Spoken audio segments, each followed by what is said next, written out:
আজকে সকাল থেকে ঘুম থেকে ওঠার পর থেকে মনটা আমার অনেক বেশি খারাপ ছিল, কারণ আমি ঘুমের মধ্যে একটা খারাপ স্বপ্ন দেখছি। তারপর থেকে কেমন জানি অনেক খারাপ লাগতেছিল, মনটা মানে ঠিক করতেই পারছিলাম না। এই জন্য করে আপনাদের ভাইয়া অনেক বেশি চেষ্টা করতেছিল আমাকে হাসানোর জন্য। তো অনেক চেষ্টার পরে যখন হাসাতে পারতেছিল না, তখন বাবা মেয়ে দুইজনের টিভিতে গান দিয়ে দুইজনে নাচানাচি করতেছিল। ওদের নাচ দেখে আমি লাস্টে হেসেই দিছি। ওরা দুইজনে দেখেন কত বেশি মজা করতেছিল, মন চাচ্ছিল ওদের সঙ্গে আমিও নাচানাচি করি, কিন্তু আমার মাথাটা প্রচণ্ড পরিমাণে ধরছিল, মাথা ব্যথা করতেছিল। এই জন্য আপনাদের ভাইয়া বলল, ঠিক আছে তুমি ওখানে কিছুক্ষণ রেস্ট করো, তারপর আমি তোমাকে চা বানিয়ে দিচ্ছি।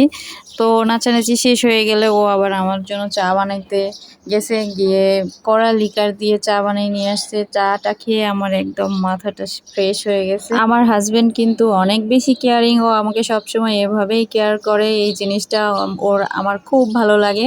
আমরা যেহেতু ফানি ভিডিও বানাই, সেজন্য ভিডিওর মধ্যে অনেক সময় অনেক কিছুই বলি আপনাদের হাসানোর জন্য, কিন্তু আসলেই আমরা রিয়েল লাইফে এমনটা না। আমরা কিন্তু অনেক বেশি হ্যাপি, যেহেতু আমরা দুইজনে নিজে নিজেই পছন্দ করে বিয়ে করছি, সেহেতু আমাদের মধ্যে বন্ডিংটাও অনেক ভালো।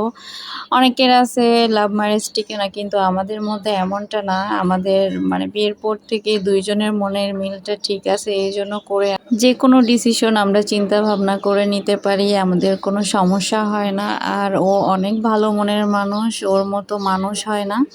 ওকে পেয়ে আসলেই আমি অনেক বেশি লাকি, কারণ ওর মতো হাজবেন্ড পাওয়া অনেক ভাগ্যের ব্যাপার। এই যুগে আসলে ওর মতো সহজ সরল আর সাদা মনের মানুষ পাওয়া অনেক বেশি কঠিন। এখনকার ছেলেপেলের মন মানসিকতা তো শয়তানিতে ভরা, কিন্তু ও এমনটা না। আমাদের যখন বিয়ে হয়েছিল তখন অনেকেই বলছিল আমাদের সংসারটা নাকি টিকবে না, কিন্তু দেখেন এত বছর হয়ে গেল, আমরা কিন্তু বেশ ভালোই আছি।